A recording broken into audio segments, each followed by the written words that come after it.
Okay, you guys, chapter 4A, we're in 4.1, just classifying triangles. I just wanted to talk to you guys about the different ways we can classify triangles, and there's two different ways. We can classify triangles either by their angles or by their sides. And if I go by the angles, there are four different ways. We can classify a triangle as an acute triangle, meaning all three angles are acute angles. We can classify a triangle as an obtuse triangle, meaning that one of my angles inside of the triangle is obtuse. We can classify it as a right triangle, meaning one of my angles is a right angle. And the last one is an equiangular, meaning equal angles. So they're all acute, they're all congruent, and they're all 60 degrees in an equiangular. The other way to classify our triangles is by the sides. If all the sides are different, everything's mismatched, then this is called a scalene triangle. If you have a triangle where the two legs are congruent and you have a base, this is an isosceles triangle, so two congruent sides or legs.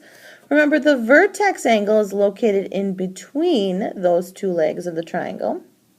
And then our last one for the sides is an equilateral, meaning equal sides. All the sides are going to be congruent. Okay, these are the ways we're classifying our triangles. You need to get to know these. And the last thing that I want you to remember that's on this slide is that the sum of the measures of the angles inside of a triangle is 180 degrees. Meaning, if I add up, if I add up all three angles, it should equal 180 degrees.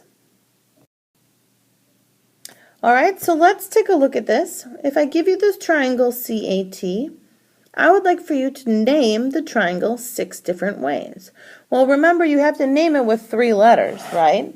So you could name this triangle CAT, or you could name a triangle CTA, or let's pick a different vertex. Let's name the triangle ACT, or how about ATC? Take a second to write down the last two. Okay, and hopefully you had the T as your leading vertice, so it's TCA and triangle TAC. I would like for you to go through and name the vertices of this triangle, the angles of this triangle, and then the sides of this triangle, please. Okay, so your vertices, remember, are these points. So we have the corners, I should say, where the two sides meet. We have A, C, and T as our vertices. Now if you had the order different, that's fine.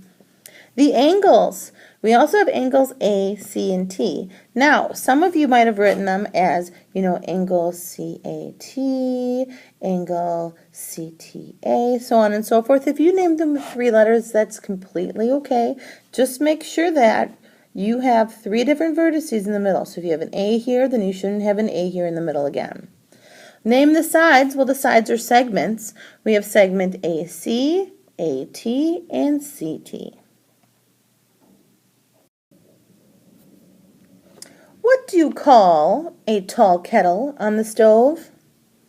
Well, it's a hypotenuse. A hypot? I thought it was funny. All right, you guys, let's classify these. It says classify each triangle by its angle measures. If we're classifying by the angle measures, remember this is where we get the obtuse, the acute, the right, or the equiangular. So let's take a look here at triangle B. BDC is here. If you notice, one of the angles right here is an obtuse angle. That would make this an obtuse triangle. Please go ahead and classify ABD, triangle ABD, by its angle measure. Okay, what you should have noticed is angle ABD. ABD is over here, angle ABD. It has, if this is 100 degrees, and this has got to be 80 here as well because it's a linear pair.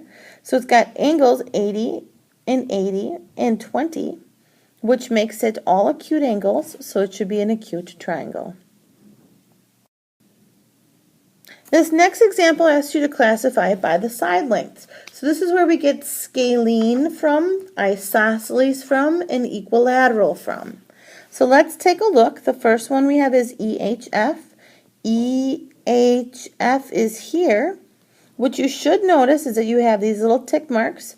Those tick marks mean that those two sides are going to be congruent. So if I have a triangle with two sides that are congruent, two legs congruent, that would make this an isosceles triangle. Okay, you try and figure out EHG, classify it by its side lengths, please. Okay, what you should have noticed is EHG right here is the whole thing. So one side is 12, one side is 11, and the other side you'd have to combine, you get 14. A triangle that has all three sides that are different from each other is a scalene triangle. All right, the next example says triangle RST is an isosceles triangle. Angle R is the vertex angle. They tell you that RS is x plus 7, ST is x minus 1, and RT is 3x minus 5. And they want you to find all of these pieces, X, RS, ST, and RT. Well, I would highly, highly, highly recommend that you go ahead and you draw yourself a picture. This is the picture of a triangle that's an isosceles triangle. It says your vertex angle is R. Remember, your vertex angle has to be in between the two legs of the triangle, the two congruent legs. So this is R. And then we've got S and T. They tell you that RS is x plus 7.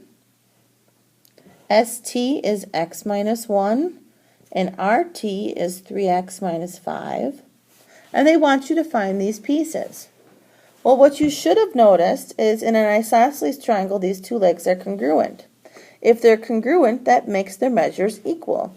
So to help us solve for x, we can actually set these two equal to each other. So why don't you set them equal, solve for x, and then we'll come back and find RS, ST, and RT. Okay, so what you should have gotten is x plus 7 equals 3x minus 5. And when you solved, you should have gotten that x equals 6. Now that we know what x is, we can actually go ahead and plug it in to find our three sides. If I plug it in over here, 6 plus 7 will give me the side length of 13. Okay, and now without even having to plug it in, because these are congruent, this should be 13 as well. And 6 minus 1 is 5. So that gives us RS being 13, ST being 5, and RT being 13 as well.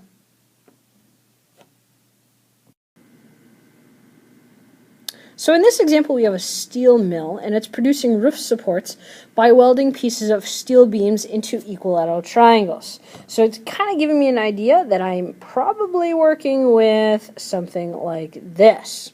Equilateral triangles, meaning all sides are congruent. And it says each side of the triangle is 18 feet long. So I'm going to go ahead and label that. So when I'm dealing with my word problems, make sure that you're drawing yourself a diagram if it makes it easier. Then it says, how many triangles can be formed from 420 feet of steel beam? So really, what I need to do is I need to figure out how much material is used by one roof support. Sometimes they call these trusses too, in case you need to know that. So, one roof support, how much material is used? Basically, I'm just asking you to figure out what the perimeter of this is. So to find the perimeter, all you have to do is just add them up. So 18 plus 18 plus 18. So if you took those and added them up, you'd end up getting 54 feet. That's how much material is utilized by one roof support. Now I need to know, if I have 420 feet of steel beam, how many roof supports can I actually make? So how am I going to figure this out? Well, I could kind of add 54 up multiple times until I get to the answer that's greater than 420 and know that. Otherwise, the easier route is to just take 420 feet of material and divide it by the 54 feet. And when you take 420 and divide that by 54, you're going to end up getting somewhere close to 7.7 repeating. Now the question is, can I make 7.7 repeating roof supports? Well, you should absolutely say no, because you can't make 0.7 of a roof support. Try making 0.7 of a roof support and you're going to get something like that. No one wants that. So the answer to this question, you're not going to round up because you can't make 8. You're actually going to go down. So you would say that we can make 7 roof supports with that amount of material. There we go.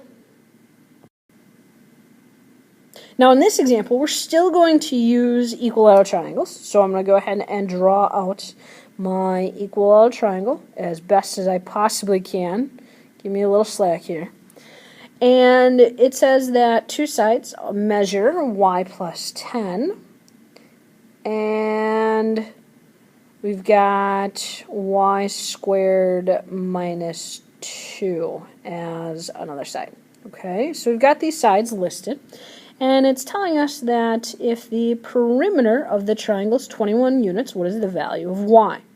Well, one way in which we can solve this problem is just by taking all the sides and adding them up.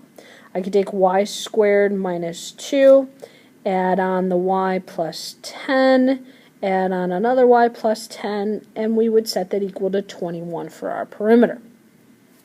So let's put like terms together. I get y squared plus 2y, and then negative 2 plus 10 gives me a positive 18, and that equals 21. Now I notice that I have y squareds and y's all in the same equation, so what I'm going to do here is I'm going to move everything to one side. So I'm going to subtract 21, and I'll get y squared plus 2y minus 3 equals 0. And in this case, what you have to do here is you're going to have to factor. Now remember, with factoring, with a problem like this, the question is what two numbers multiply to a negative 3 and add to a positive 2. So if I set this up, I'm going to set it up in a set of parentheses. I know a y should go here and a y should go here. And the two numbers that would multiply to a negative 3 and add to a positive 2 are going to be some sort of combination of a 3 and a 1. Now it depends. Which one's positive, which one's negative? Well, I know one of them is going to be positive and one of them is going to be negative because they multiply to a negative 3. However, since they add to a positive 2, that means the larger one had to be the positive. So now that we've got that, that means we would set each quantity equal to 0. So I get y plus 3 equals 0, y minus 1 equals 0. So y would equal a negative 3, and y would equal a positive 1. Now here's the issue. When you take a look at this, if you were to throw your values in to test them out, we would see plugging a y equals a negative 3 in would mean negative 3 plus 10 gives me 7, so that would be 7, this side would be 7, and throwing a negative 3 in here would also give me a 9 minus 2, so that's 7. So we ended up actually working out with the negative 3. If I throw a 1 in, however, putting a 1 in here would give me 11, and then this would be a negative 1. That doesn't make any sense, so we're going to get rid of this answer here. So it looks to me like my y equals a negative 3 is the answer. And don't freak out because it's a negative value, it actually works out. Now that's one possible solution to this problem. There are actually two other solutions, and if you would like, you can actually write that down on your whisk if you've got a question regarding those or would like to see it. We can discuss it in class. So make sure you write that down if you're interested in seeing it, and let me know tomorrow. So the last example for this set of notes is talking about the average length of the sides of this triangle, and it tells us the average length is 24. So the question then says, how much longer than the average is the longest side? Average. Remember when we talk about average, it's adding and dividing by the number of items we've added up. So if the average length of the side is 24, that means we could take the sides, x plus 12, 3x plus 4, and 8x minus 16. And we can add them all up. But when we add them all up, we end up getting a perimeter, not an average length.